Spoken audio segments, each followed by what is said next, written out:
ಮಾಡಿದ್ರೆ ನಿಮ್ಗೆ ಗೊತ್ತಾಗ್ತಾಯಿಲ್ಲ. ಟೀನಾ ಏನಾ ಇವತ್ತಿನ ಆ ಕಡೆ attendance ಹಾಸ್ಬೇಕು.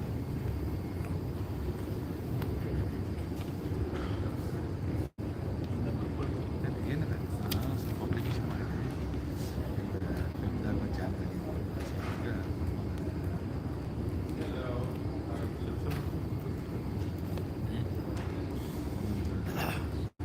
General of infection disease publication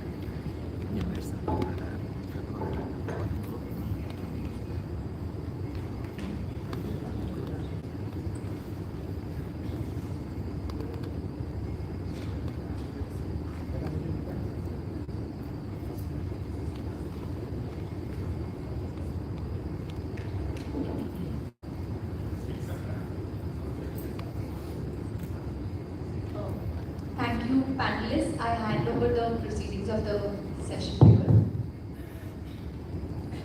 The speaker audience, thank you very much for speaking. We have three interesting clinical discussions to follow now. Before going into all the discussions, we request that the presenters present the sessions in exactly the fixed time possible so that we will be able to finish the session also in time. First one is being presented by Dr. Swati. Go ahead. Swati.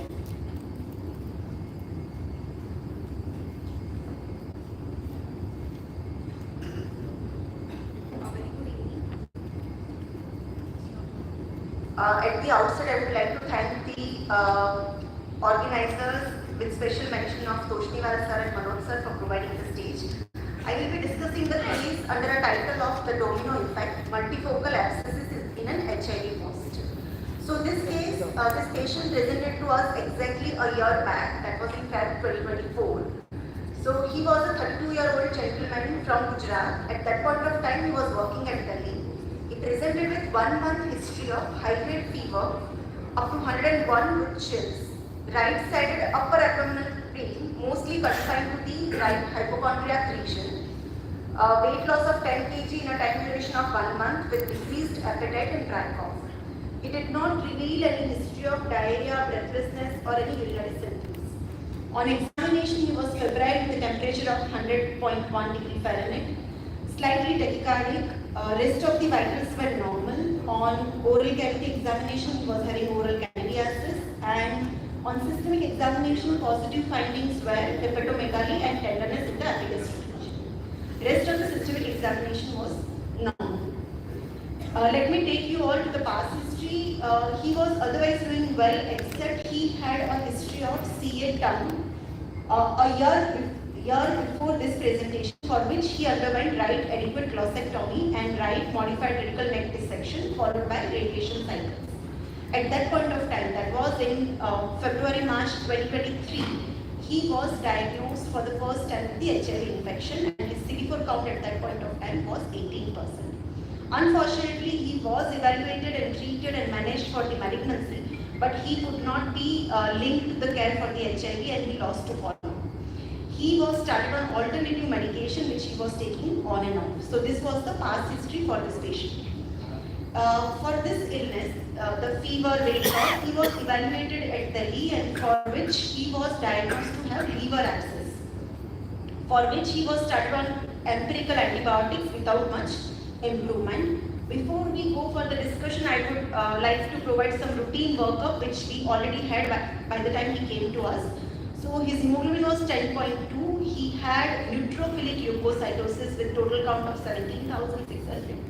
His platelets were fine, create LFTs were fine except the borderline raised alphas. Borderline deranged PTINR and APTT, ESR was 68 and CRP was 5.4.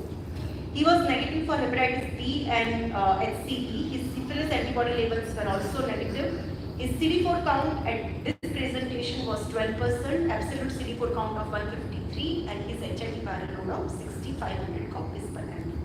With this information, a young male who presents with a 1 month history of fever, weight loss, some dry cough, outside diagnosed with some liver abscesses which was not responding to empirical antibiotics, how we should proceed further in terms of workup. if we get some comments from the panelists.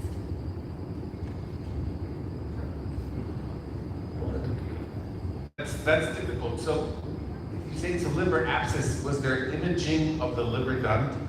See, was that an abscess you could drain to get material for further examination? Yes, so there were liver abscesses. So definitely when he came to us, he did not undergo any aspiration of that abscess. He was just treated with the empirical antibiotics. What was the Yes, so that's the very next step. So we did ask for imaging because we had only one written report of ultrasound abdomen which mentioned the liver abscess. We did not have a detailed imaging picture, so we asked for a CT chest abdomen along with the blood cultures and other tests. So before, yeah, that's what, sir. We had only ultrasound abdomen report when patient came to us, which mentioned liver abscesses. We do not know what was there at other places. So we asked for a CT chest and abdomen. Was it abscess or single abscess? Multiple abscesses. So as all panelists asked for the imaging, let me take you all through the image. So this is a lung window. There are multiple cavitary lung lesions with few nodular lesions as well as the mediastinal lymph nodes. Let me take you all to the abdominal imaging which we had, which was done at our center. Yeah. So I think we can appreciate a few lesions in the liver, as well as there was one more lesion which was there in the right paraspinal area, in the right paraspinal muscle. If you can appreciate over here.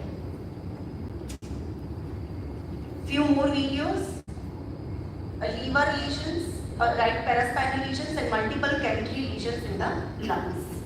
So this is what the CT chest reported. CT chest showing multiple thick-walled cavitary lesions with soft tissue density nodules scattered throughout both the lung fields. Largest lesion was in the left upper lobe, measuring around 43 by 32 mm. Apart from that, there are multiple enlarged pre- and paratracheal, bilateral, hilar and axillary node.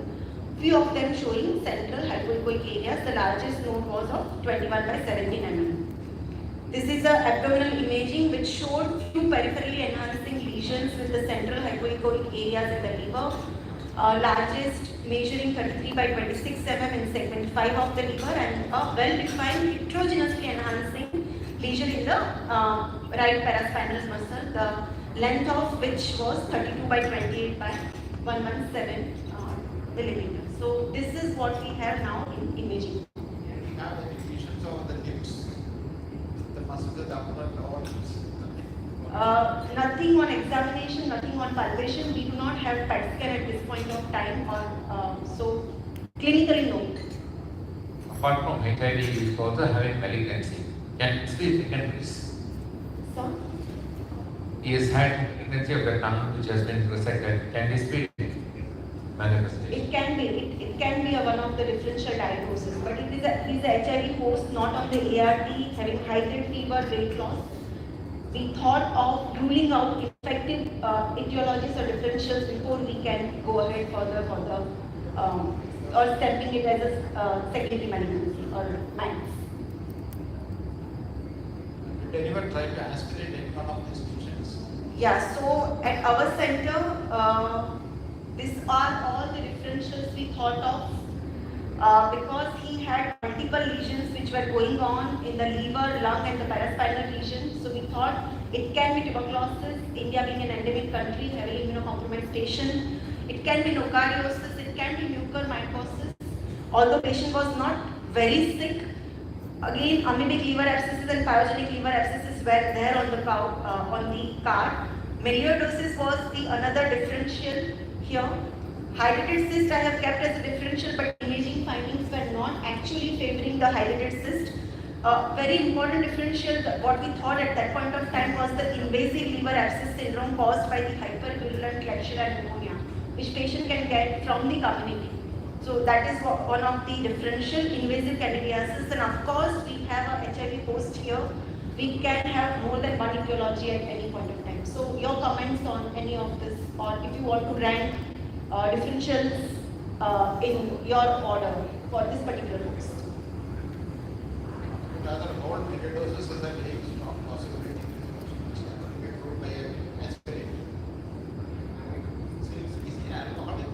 He is not an alcoholic. Yeah, my guess would be that under consideration of the fever and the multiple abscesses everywhere, it's very unlikely that it is a cancer origin. I would say it must be an infectious disease origin. He also had markers of inflammation. He had signs of anemia as a sign of ongoing long-lasting inflammation. And I think in our setting, we would definitely puncture one of the lesions to come to diagnosis, because as an HIV patient, you would expect that serologic responses are diminished or not present. So the best way forward is, and he has obviously, with the muscle abscesses, also easy, accessible manifestations which you could puncture. Right, sir. So definitely Did he have any markers of malignancy? not done at this point of time, sir. So definitely we were also thinking in terms of infective differentials by this point of time. So further work of everyone has asked for microbiological diagnosis. So we were just thinking and discussing with the radiologist which site to puncture or which site to poke. We had some lesions in the lung, whether the bronchoscopy will give us the answer in the transbronchial biopsy, or we should go for the liver lesion aspiration, or we should go for the paraspinal biopsy. At the same time, we were in the process of counseling the patient. Would you like to start anything empirical with this patient at this point of time? He is having leukocytosis, high-grade fever, clinically one of the differential was malioid. So any one of you would like to start anything empirically, or we just you want to wait for the definitive diagnosis? How good were his vitals? He was having tachycardia, a very high-grade fever of 101, but blood pressures were fine. I think that the issue is that you already had empiric antibiotic treatment before, which didn't work. So the question is, it's not going to help if you don't know exactly what you're doing. So I think I probably wouldn't start empiric because you already had empiric antibiotic, which didn't help. So I think it would speed up the puncture business. Okay, here we did start a patient on empirical antibiotics considering malioid, hypervirulent Klebsiella, because these are the cases which will not give us time, but these are the actual diagnoses. So we did start patient on meropenem and metronidazole with the prophylactic dose of Bactrim. And obviously we went ahead for the microbiological diagnosis. We discussed with the radiologist, with the patient, with the pulmonologist, and what we decided was to puncture the liver lesion, which was very much nearer to the ribs, as well as the paraspinal muscle biopsy, as rightly mentioned by the sir. So these were the two lesions where we were focusing on. And meanwhile, we started him on antibiotics, and as expected, patient was not responding to antibiotics, persistent high-grade fever and tachycardia. In between, he used to look fine, but whenever he was febrile, he was looking very sick.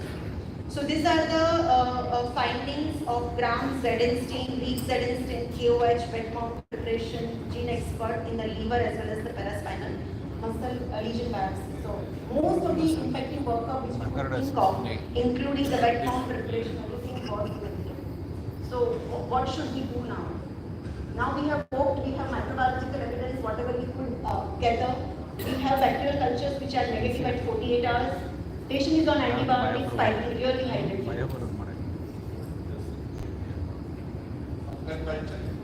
Fungal culture was awaited at this point of time, but there was no obvious fungal elements which were visible on the diet microscopy of KOH examination.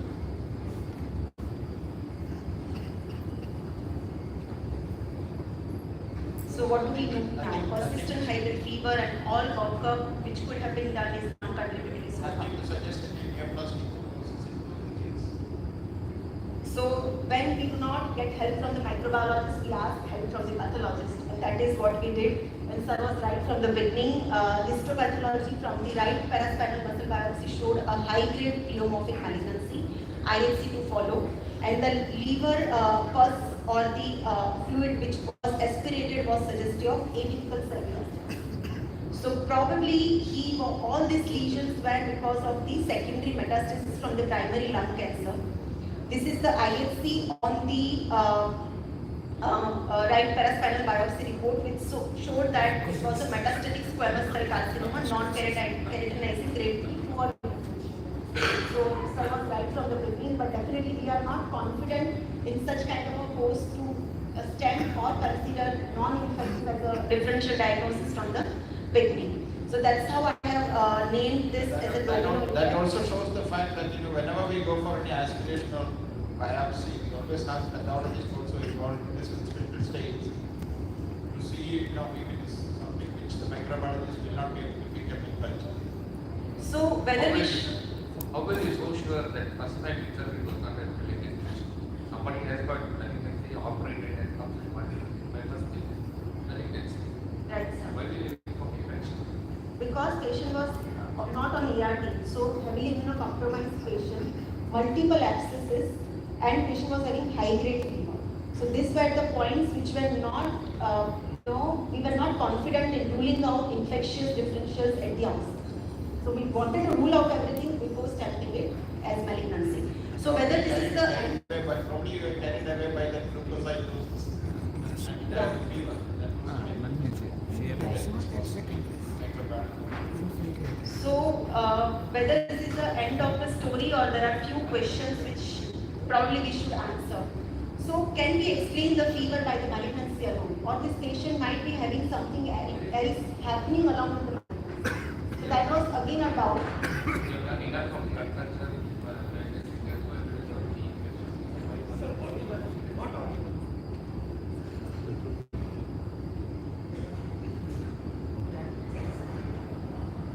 Yeah, well, I have to say that if you will be planning on chemotherapy, and for that you need protection of HIV treatment. So I think I would start HIV treatment just to be sure that I can do my cancer treatment. I think I would argue that still the fever and the increase in white blood cell counts was suggestive of a bacterial infection. I think that because high fever in metastatic diseases is not like, you get fever, but high fever is not that common, I would say. And the CD4 count was 18%, so that's not so low. Usually when they manifest with PCP or so, it's lower than 13%, so it doesn't really suggest optimistic infection. I would start near T. So similarly, our onco team was not very much convinced that this high-grade fever is because of the malignancy alone. Yeah, So we that's had, really so we had to dig a bit more deeper in the literature as well as the patient. We waited for some time for fungal cultures to come back before we clear this patient as a malignancy for the cause of fever.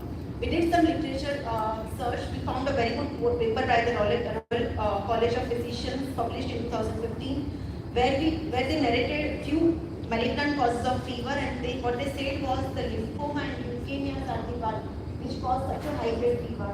But solid organ malignancies and MATs are not generally the very common cause of very high grade fever. Yeah, the only cancer I've seen with such high fever is Castleman disease, no? And that can really present in very weird constellations, and also with being kind of abscess formation. So that's at least something to think of. But that is you need an experienced pathologist to come up with that diagnosis. So this was on the card because the onco team is still not very much convinced that we should be attributing everything and starting this patient on the chemo. We dug more into the literature and we could find some rare causes of neoplastic fever caused by the lung cancer and esophageal squamous cell carcinoma.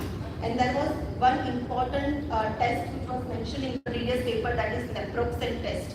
If you give a naproxen to this kind of patient or NSAIDs, the fever because of the malignancy will respond beautifully, while the fever of the infected etiologies are not going to settle.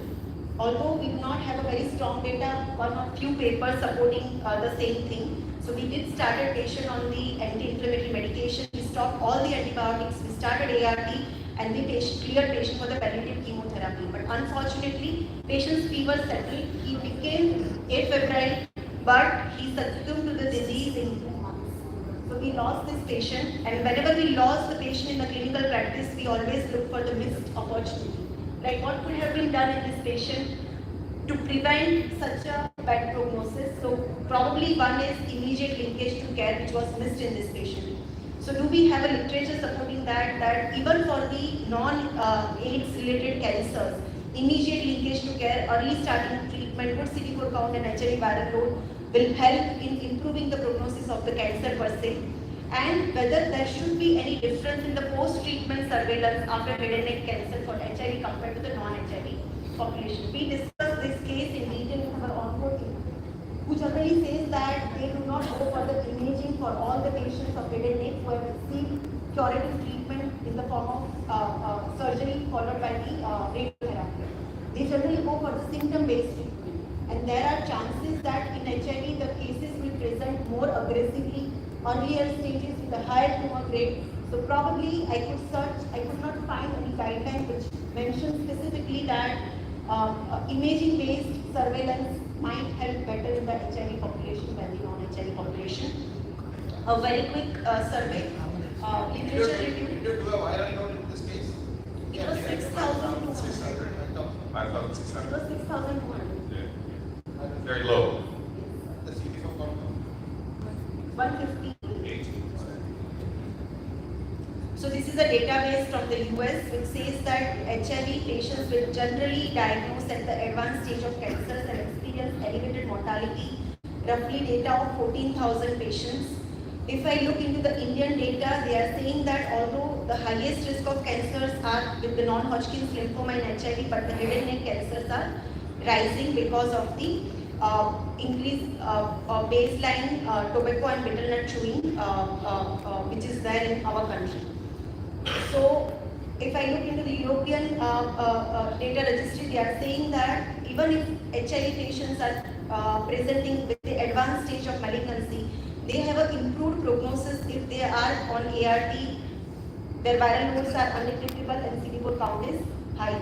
So probably immediate linkage to care would have improved the prognosis in this case and would have led a better outcome, and definitely we need a separate guideline for the HIV patients for surveillance which could be more of imaging based rather than the symptom based. Thank you. Did you discuss with the onco Did you discuss with the onco group what they would have done if they got the patient early? Sir, sorry sir, I No, didn't get your question. if you handed over the patient to the onco group a little early, what would they have done? Have you discussed with them? So prognosis would have been a bit better than this, that is what they said. What is the treatment that they would have offered for? So for this case also there are 3 types of options available, that's what they said. They can go for the curative chemo which might be very much toxic for this patient, as well as the palliative chemo. But overall prognosis would have been better for 1 or 2 years earlier. This patient's original stage was T2N1, so which is not a very aggressive. Overall mortality or the prognosis at 3 years to 5 years is roughly 50%. But he got a very early relapse. And we thought 2 things were responsible for this, because this patient was not on ART. And there is a good data and literature supporting that advanced HIV or patients on HIV who are not on treatment, they present with a very advanced stage of the cancer as well as the prognosis. So probably early linkage to care would have improved the prognosis in this patient. Thank you. Thank you. Great case. Thank you very much.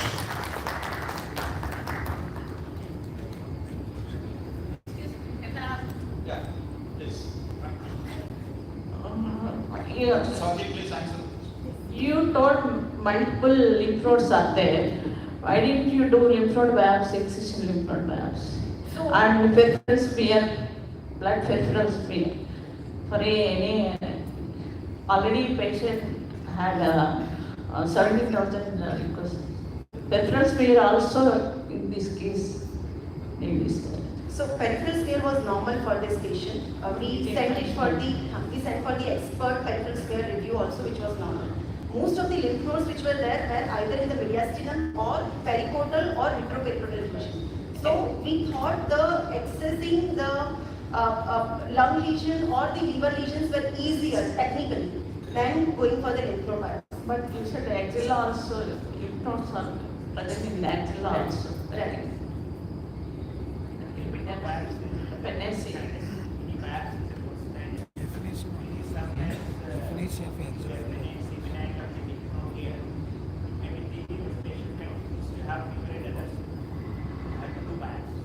Right, sir. But the right paraspinal region, it got a biopsy. So tissue biopsy from one lesion and aspiration from two places.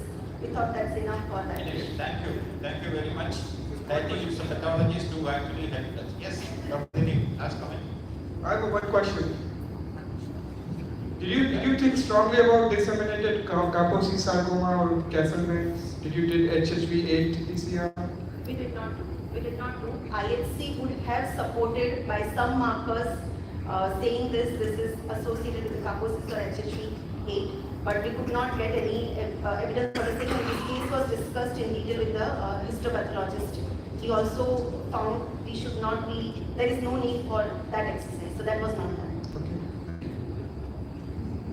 Thank you. Shall we move on to the next case by Dr. Juergen from Visakhapatnam?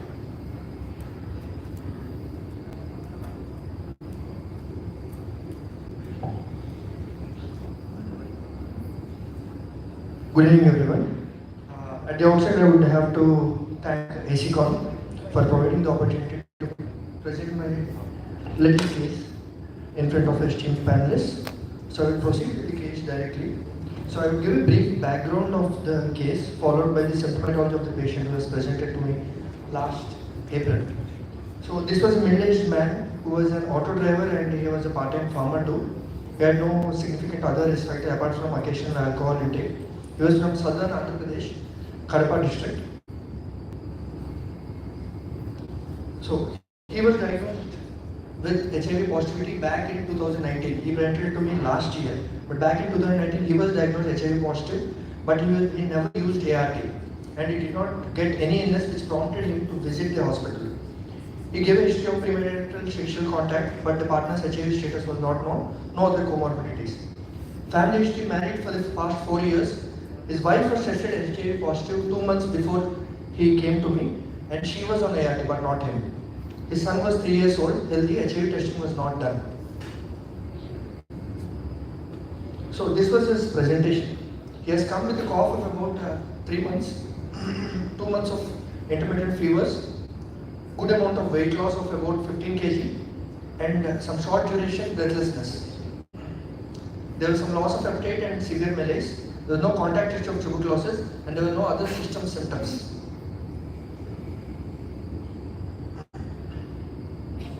So his CD4 count, when I went to his medical records, there was one CD4 count report that was done back in 2019 when he was diagnosed with HIV. That was around 600. So when he came to me with these symptoms, just before coming to me, he visited the Kadapa Government Hospital. There they have started him on empirical anti-tubercular therapy because they felt that he is a HIV patient, he is not taking ART. The closest differential they could get is pulmonary TB. He was not getting any sputum, but the patient was started on empirical anti-tubercular therapy. So as soon as he came under my care, we stopped the empirical ATT since we wanted to evaluate the patient. So this was the physical examination of the patient. He was 40 kg, some pallor, oral thrush was there, some crepitations were seen in the left intraaxillary and intraclavicular areas, a painful ulcer on the dorsum penis. Otherwise, other systems were normal. So these were the initial differentials. Clinically, as I thought, I would show the radiological findings also. Clinically, I was thinking whether it is still pulmonary tuberculosis only, some viral pneumonia or PJP, or we are dealing with a superadded bacterial infection also, or some invasive fungal infections. He was started with some empirical therapy and bacterial DS prophylaxis and other supportive medications. So these are the basic investigations: some anemia, raised DSR, reversed albumin globulin ratio, some transaminitis. So this is the viral load of the patient, and I would like you to note that although he was reporting of breathlessness, he was breathing in room air, and his saturation was 96% SpO2 in room air. So this was his viral load, and his CD4 count was just 2. So this was his chest imaging.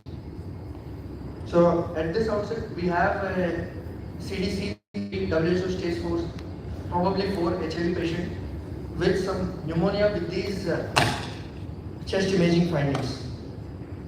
I will stop here to ask the panelists to how do you want to proceed further in this case.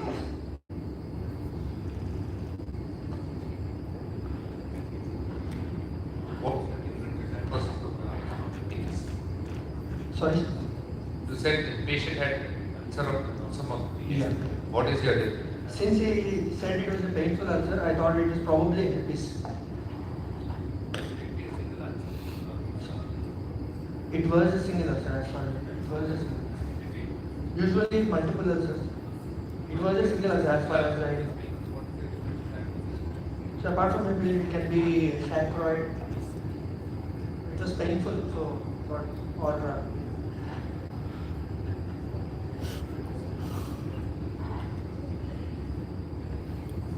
Syphilis would be painful.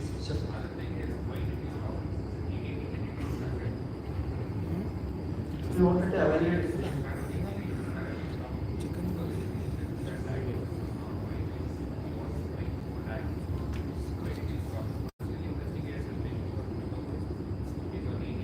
True, agreed. I just wanted to evaluate the patient before starting any empirical therapy.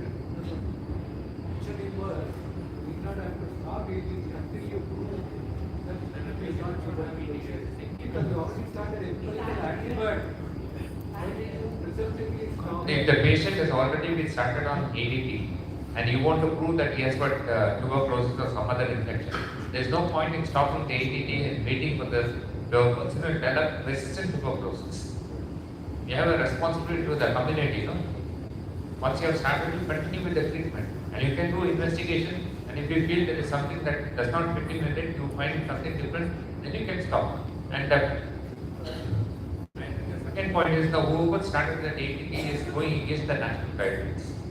Without a sputum positivity, unless you are 100% sure, you should not start a patient on ATT.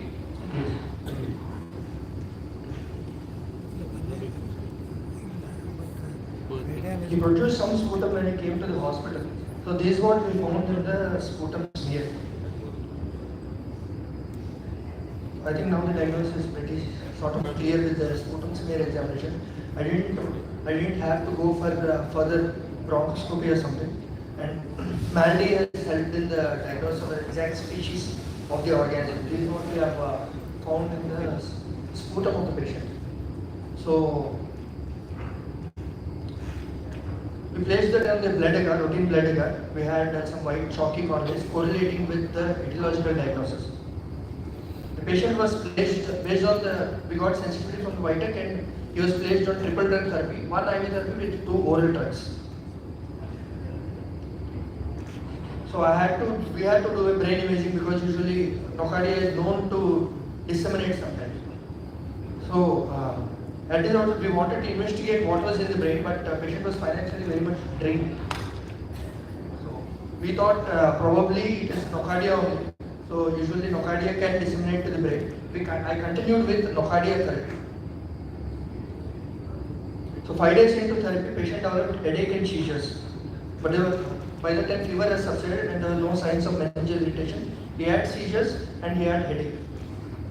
I would ask the panelists how would you like to proceed for the diagnostics from here onwards.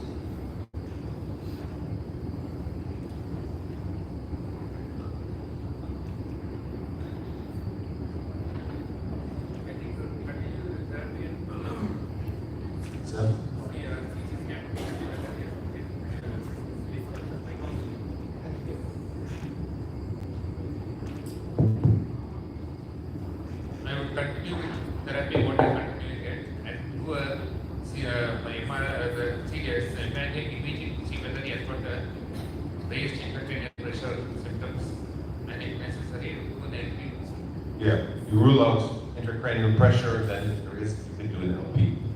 We've done imaging that MRI I have shown you. So the neurosurgeon has convinced him for a brain biopsy. So it was peripherally located. They convinced him for a craniotomy and brain biopsy. So initially, this is what we were thinking. Was it actually nocardia brain abscesses causing some iris since we have started therapy? or it is some other etiology like this. This is what you were thinking. Or it is some accompanying immunotherapy related CNS toxicity also which is causing seizures along with it. So, But did you do an LP before the brain biopsy?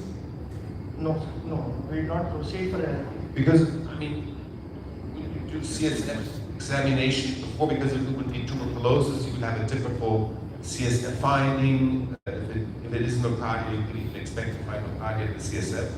I mean, brain biopsy is expensive and high complication rate. I mean, I wonder, I would first do the CSF, because if you did the MRI and you didn't have intracranial pressure, then probably would have done a CSF examination first. We did not do a CSF analysis. They convinced him for a brain biopsy. So this is what we have got in a brain biopsy. She was diagnosed with cryptococcus. Quite frankly, that would have done me by a cryptococcal antigen in the CSF would have also given you the diagnosis. No? So I don't think that you need a brain biopsy, quite frankly.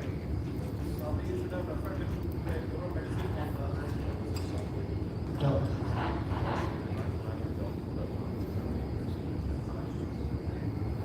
So it's treated with liposomal amphotericin with flucytosine. Unfortunately, it was lost to follow-up as such.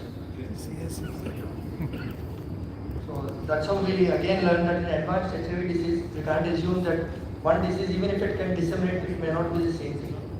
We wanted to prove everything, whatever we need to prove, especially when it is advanced HIV disease. I will stop that with my case. Any questions? Well, I think it's a great case because it does illustrate you have one diagnosis which already is rare. The diagnosis is not that frequent. You still have other things. I would just say that there are easier ways of diagnosing disease than the brain biopsy. Very interesting. It was lost.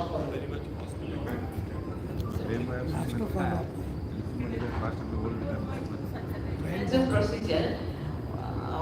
What makes you to hesitate or to go to CSF? Why didn't you do CSF examination? Yeah, that was a miss. We agree. I totally agree. I would have done a CSF analysis before they asked a brain biopsy, and somehow they have convinced. And once they convinced, it's like. Of course, but that's an invasive procedure. I risk it. Totally. CSF analysis. Totally. And at least CSF analysis would have proved whatever it is, and we would have got the answer there.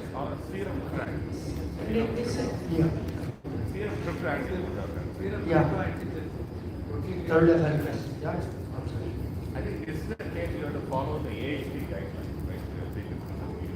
We put a list in the WHO guidelines. What are the things to be done? Less than 64 correct.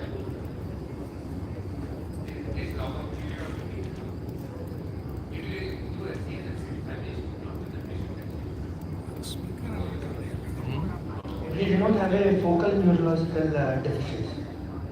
That's what I found. He did not have a focal neurological deficiency. Before the seizure, he did not have CNS symptoms. Seizure was the first CNS symptom he has presented, and after that, he did not have a focal neurological deficiency. The earliest teaching HIV neurology is that you should have a very low threshold for doing the lumbar puncture.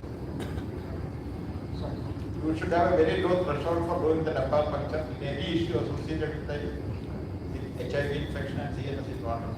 You should develop a seizure. Even otherwise, one of the best things that you do always do is a lumbar puncture. Practical intention. Obviously, you document it. Absolutely.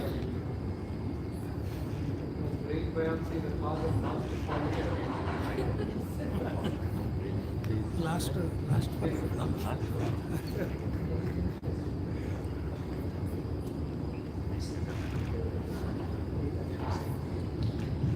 One question. So you said that you lost the patient to the follow-up? Yes. For the antifungal. When were you planning to start ART therapy on this? Now it is cryptococcus anyway in the brain. Yeah. So anyway we have to delay ART. 8 weeks. So, yeah. Lost follow-up even for the therapy, I mean, fungal therapy and all was lost follow-up. ART anyway is delayed because now it is cryptococcus in brain. You said the CD4 count was 600? 600 4 years back, we had not taken any ART. This presentation is CD4 count 2.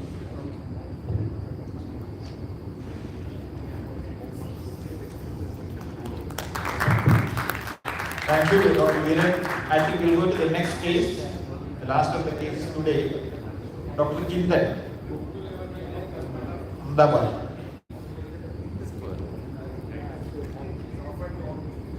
Dr.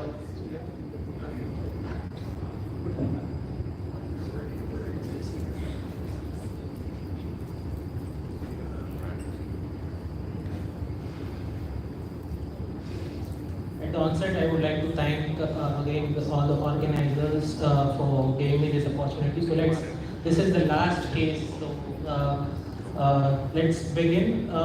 So I have named this case as Pandora's box. We will know why in next few slides.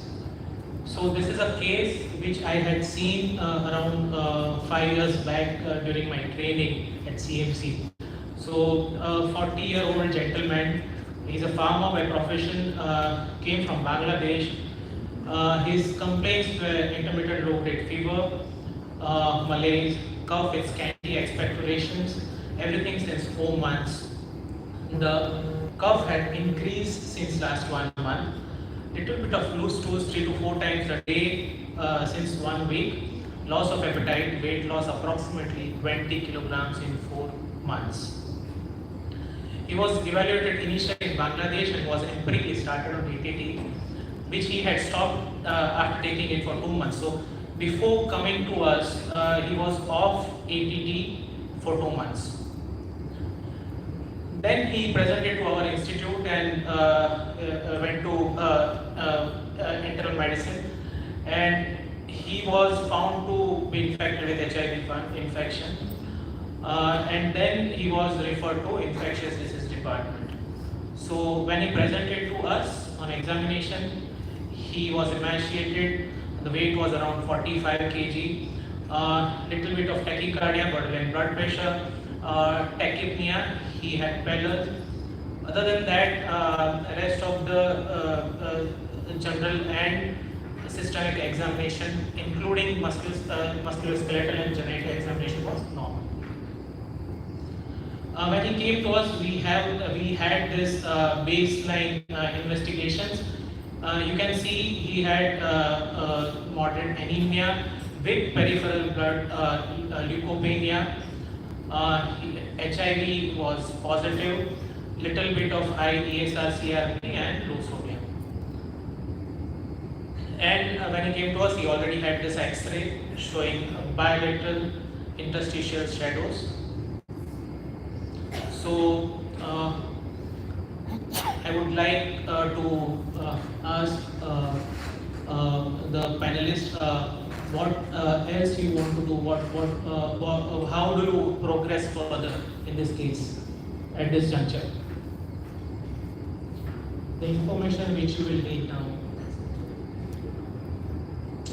Yeah, so it looks as if there are many things present in this patient since he's called Pandora's box. I'm sure he's going to have at least 5 diagnoses. And I think that interstitial infiltrates, he has,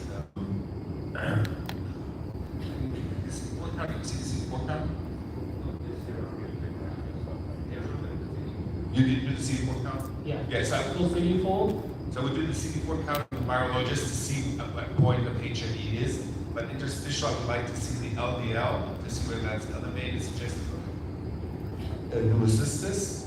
Then with the diarrhea, and because that was there initially, he lost a lot of weight, we probably would also need to do some stool sampling to see if he have, I don't know, sporosis or pathogens leading to weight loss. And he has very low sodium, so there seems to be some kind of loss symptoms. So lung and GI tract and HIV markers, and then you obviously, what was his peripheral tract? Leukopenic, he had 2006. That's leukopenia and anemia. So yeah, biological study. yes. So what we, yes, spoon. stool CD4. So what we did, CD4 counts, 13 cells, VDRL negative, stool for routine and spatial parasites negative, sputum for expert MTB PCR was done, which didn't show any MTB. Did you look for PCP? Yeah, so next we'll come to that. Serum cryptophysical antigen we had done, because that was, so all the non-invasive method was the first thing. So serum cryptophysical antigen weak positive. So if you define the syndrome here, this is a middle-aged gentleman with advanced HIV infection, very low CD4 counts, presence with prolonged fever, constitutional symptoms, diarrhea, with CBC showing bicytopenia and checks X-ray showing bilateral interstitial infiltrates. So this is the whole summary of this case. So I would like to ask the panelists about the differentials at this point in time. But you did do it LDH. You did do it. No, we did. First thought of multifocal. Yeah, because that would be the first. Classical picture that you did Yeah, represent. So, process is very low in the cartridge, but the X-ray, there is no lymph node enlargement in just X-ray. You only see diffuse infiltrates. yes. So what we have is advanced HIV, interstitial infiltrates with probably marrow involvement, okay, and maybe GI involvement because we had loose stools. So these were our differentials. Obviously, because at 13 cells, PCP and CMV were our differentials. Other than that, because of multi-system involvement, disseminated MAC, disseminated cryptococcosis, obviously tuberculosis, and because he belonged to the endemic region, histoplasma was also on the cards. So yeah, we began with say imaging. So CD thorax abdomen with contrast was done. You can see bilateral diffuse ground glassing with multiple cysts, and there is a nodular shadow on the in right mid.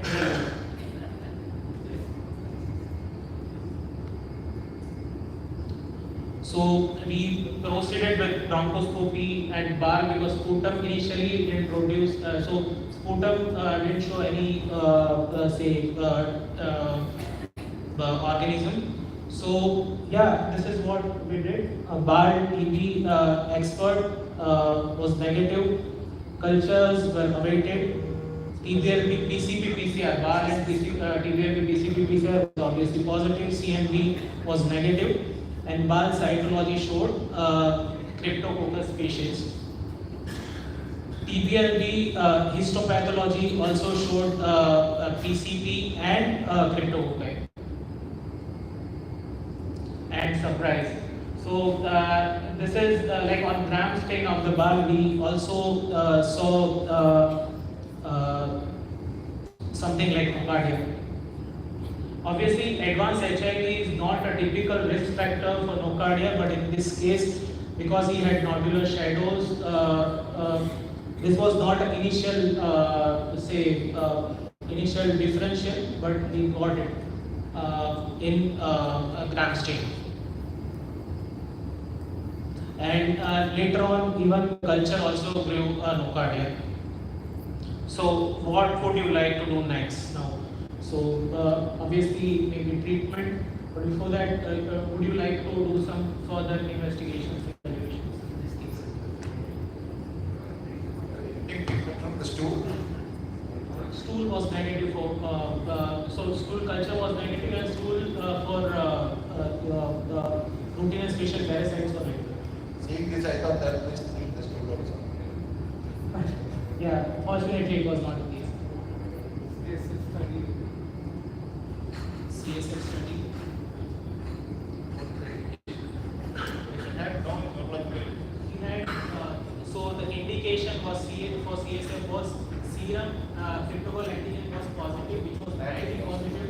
Patient had CD4 of less than CD4 of 30, and even in the lung biopsy you could see cryptococci. That was it. So yeah, we did one CT brain which didn't show show any intracranial lesion. So we proceeded with CSF examination. Very low cells, 3, it's a 4 prognostic sign for cryptoval meningitis. Borderline low sugars, borderline high protein. Expert again because we wanted to rule out BP anywhere, and cryptoval antigen was being positive. And fungal culture later also proved cryptococcus performance in this case. So yeah, sorry, the fungal culture is the CSF.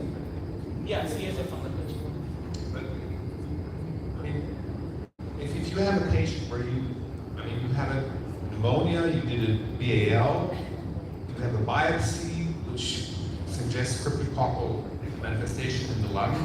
I mean, I wonder whether that would really do just 3 cryptococcal disease, and it was, because you're going to treat them anyway, right? I mean, you have a positive serum marker, which doesn't necessarily have to be positive in such an advanced immunodeficiency, but it is already positive. Plus, you have a histological finding suggesting.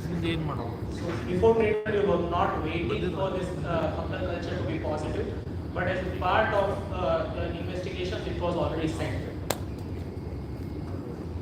So yeah, so right now what we have is in the lungs we have nocardia, PCP, and cryptococcus. In CSF we have cryptococcus. Would you like to do something else for investigation? So do you want to investigate further, or this is it? I think the only thing in someone with so many manifestations, and he has a lot of diarrhea for months, lost a lot of weight, I would at least do some kind of an ultrasound of the abdomen just to see are there large lymph nodes in the abdomen. So at the onset itself, so we had done contrast and had CT of abdomen and thorax. Yeah, that was all fine. So if you remember this slide, the patient also had cytopenias. We do bone marrow exploration. So obviously we didn't wait for treatment to start, but we obviously did bone marrow examination, which again showed granuloma with cryptococcal infection there as well. So we did bone marrow because we wanted to rule out MAC very badly in this patient, because this patient can have anything, everything. And that's why I asked for the lymph nodes. yes. That MAC infection usually do have that. So few questions to the panelists in this case. Treatment for cryptococcal antigen, cryptococcal infection, treatment for nocardiasis. Would you want to treat this nocardia, or you still think that this is just a contamination because it is just BAL, which has shown nocardia? And third is antiretroviral treatment. When do you want to start? So I think the third question has already been answered multiple times today. So first two. What about PCP? PCP, it's obvious, we already treated, so I have not asked that question because we know the treatment. Well, that's great to know. You treat the cryptococcus completely. At least for 8 weeks, you give a treatment and see how the patient is going to respond. So, no. So this is what. So during this anyway, treatment was going on. Just asking about the investigation. So what we did, we started the treatment for everything anyway. So once That's the first place. Yeah. So for cryptococcus, obviously we started conventional amphotericin B with flucytosine. For PCP pneumonia, we started cotrimoxazole and prednisolone. And for nocardiosis, we had continued. Anyway, cotrimoxazole was going on. We added midazolam. One question to all the panelists. So anyway, this patient had disseminated cryptococcal infection. But in case, I just want to discuss this because if you have a case of say cryptococcal meningitis in HIV, after the recent trials, especially I think 2022 trials which was published in NEJM for short course, single dose amphotericin B, liposomal amphotericin B, versus the treatment according to guidelines. Would you go for that single dose, or would you still prefer this 2 week treatment with amphotericin and flucytosine in the induction? I would prefer to go with 2 weeks treatment, not a single dose of amphotericin because it's very new and I don't have any experience dealing with one dose of amphotericin for patients. And here you're talking to someone where you have looked in 3 different compartments. You look at the bone marrow, you look at the CSF, and you look at the blood. You have cryptococcal disease everywhere. I don't think that, that is such a massive cryptococcal infection. No, that's exactly I asked that if you have a patient with only cryptococcal meningitis, would you still prefer, say, a single high dose? So in this case, definitely not. You have only cryptococcal meningitis. I think that's something like class setting, we wouldn't do that. So standard treatment, just because they now there will be one setting where they have no other options, but the patient in this case is going to be hospitalized for his PCP treatment anyway, so it doesn't really matter. There's no need to, we can't have him on an outpatient clinic, so I really can see the benefit. old district hospital, old general hospital, main road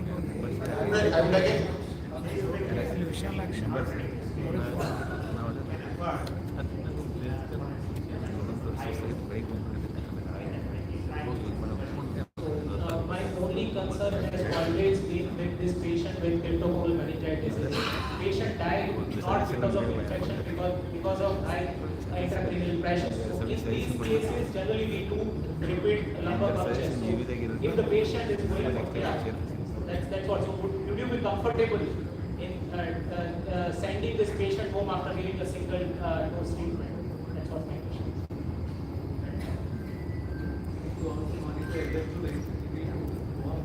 How discomforted the patient is. Persistent headache, coughing, Yeah. very good intelligence, all these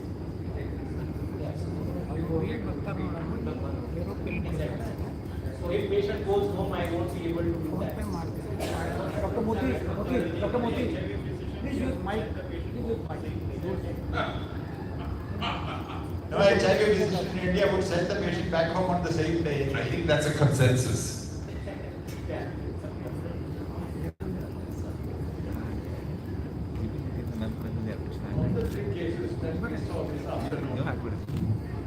all the 3 patients had massive weight loss. Now you can explain the weight loss either due to poor appetite and not taking food, or you can explain the weight loss as a result of the metabolic cost of fever. If you're running a temperature of 101 degrees per night per day, you lose about 450 calories per day. So times 4 months, times 3 months, or times 1 month is a massive weight loss. Even when we put people on obesity trials, etc., we don't expect them to lose more than 1.4% of the body weight each month. You're talking about massive weight loss of 10%, 14% per month. This itself is a killer.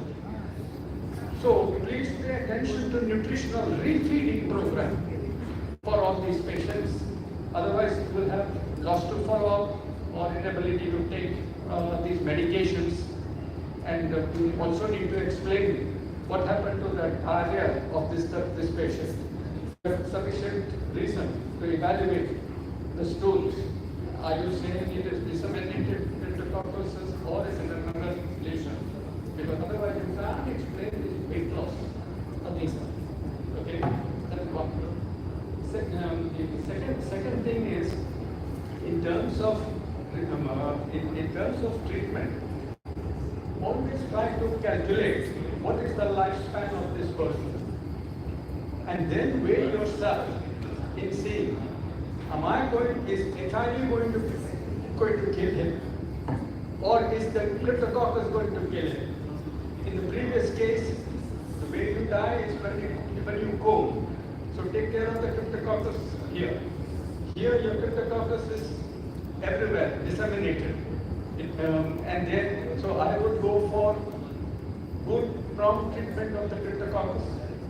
PCP, like you said, can kill, but at least you are managing, and within about 5 days or 7 days, even though it's chronic treatment, you would have suppressed most of the toxin release, etc. Nocardia technically won't kill. Meropenem is a high-cost drug. Why not amikacin? But, okay, that's another combo. Good, because you already got Kottayam or 2 drugs. Plus, you're going to give him 1 more drug. So 3 drugs for nocardia. Understand? Now, how did this person develop all of this? I know with a CD4 count of 2 or 4, anything can, sprout out everywhere. Okay. So this is all. Which of the 3 disseminations you have proven? Cryptococcus is the one that is disseminating. PCP won't disseminate so much. Nocardia. Yeah, brain injury. Yeah. Second,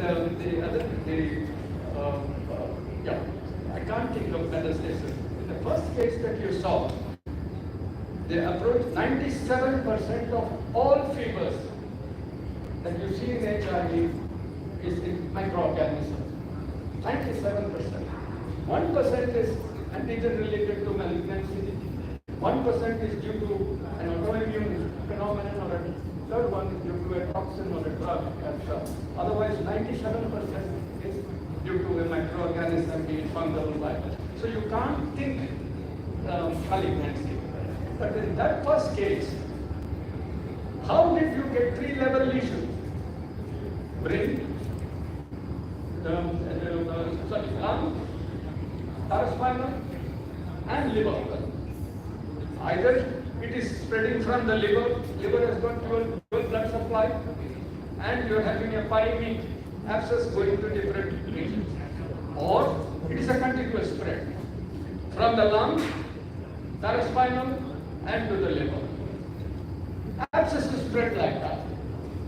So that I now understand why that first case was not just abscess alone, but I would have also thought of abscess only, multiple abscess as well. So, Franco sir, why can't it be HPV causing the lingual squamous cell carcinoma in the first case? You know, head and neck cancers are predominantly due to papilloma, and that too is squamous cell.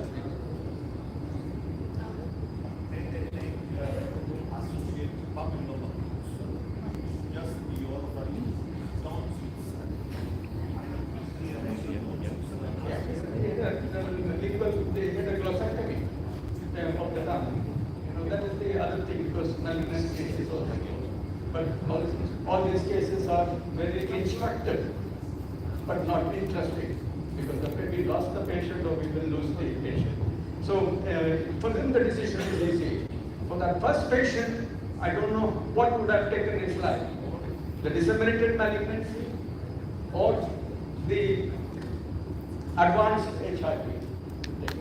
So you have to wait. That's why you have this loss to follow. Physicians don't stick to them on how your end result is going. Can I make one comment? I think that one of the things that we should remember is with Cryptococcus, sometimes it's a treatment that kills them, right? So we learned about not bleeding heart for some time until the inflammation has died down. But even if we do all of that, the reality is in HIV and advanced immunodeficiency with state-of-the-art treatment, liposomal amphophobia, whatever, there is a 30% mortality. So one asks, why? And before I comment any further, I do want to make one disclosure. I was part of the liposomal amphophobia development program, so take that with a pinch of salt, right? And we always said that deoxycholate being so toxic has become less and less relevant, and we moved to liposomal amphophobia, which is all very true in terms of infusion-related toxicity as well as a little bit of the renal toxicity. What we have forgotten is that both liposomal amphophobia as well as deoxycholate cause profound hypomagnesemia and dependent hypokalemia that lasts for months after we stop treatment. And I always wondered if that was one of the reasons some of our patients were dying, because my most recent patient had a sudden death after I finished a course of liposomal amphoteraphy. And when I went back and I reviewed all the data about everybody who got liposomal amphoteraphy in our hospital. And none of them got magnesiums looked at or potassiums looked at, except for 1 or 2 occasions in the entire weeks and weeks that we had data. Let me also tell you one more thing before we go into that, and this is a little bit of history that we should keep in mind. This is a perspective. And remember that the reason we said that deoxycholate and FC is superior to the other agents is because the end point was both microbiologic as well as death. Okay? A lot of times we were simply unable to give people flucytosine with an adequate level because the bone marrow would give up. Right? There is at least one trial of liposomal nystatin compared to deoxycholate and FC in cryptococcal disease in advanced HIV, where it was easier to sterilize with the AMPO-B anchored regimen than the liposomal nystatin. But very interestingly, the survival was better in liposomal nystatin. Okay? And when I looked at the entire database, liposomal nystatin had much less hypomagnesemia and hypokalemia. So I think the lesson we should take away is you can treat the patient successfully, the infection will be gone, and the patient will still die. So operation successful, patient dead. Thank you, sir. I think because of the want of time, we will wind up the session. Thank you very much for the beautiful interaction. You have something more to say? On behalf of Dr. Ravindran and Dr. Rockstroh, we thank the organizers for giving us this opportunity, and I hope the end of the day was really utilized well. Thank you. Thank you, panelists, for this lovely session, and thank you, speakers, for this wonderful interaction.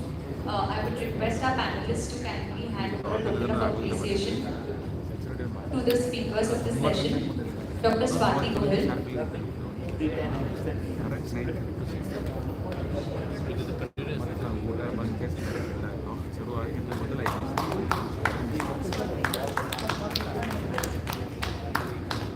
Dr. Viren.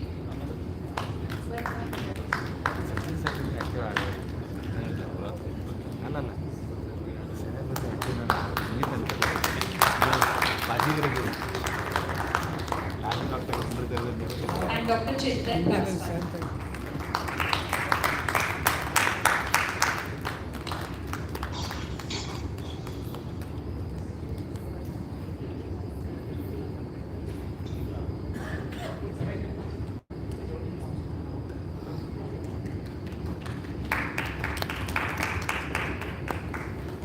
I also request Dr. Ravindran and Dr. Rockstroh to kindly hand over a token of appreciation to Dr. Sajithkumar.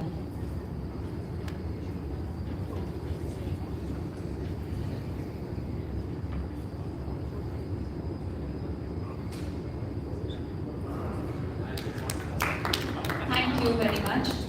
We now have the governing council meeting in the room next door where the stall is kept. The annual general body meeting will start 15 minutes after just 15 minutes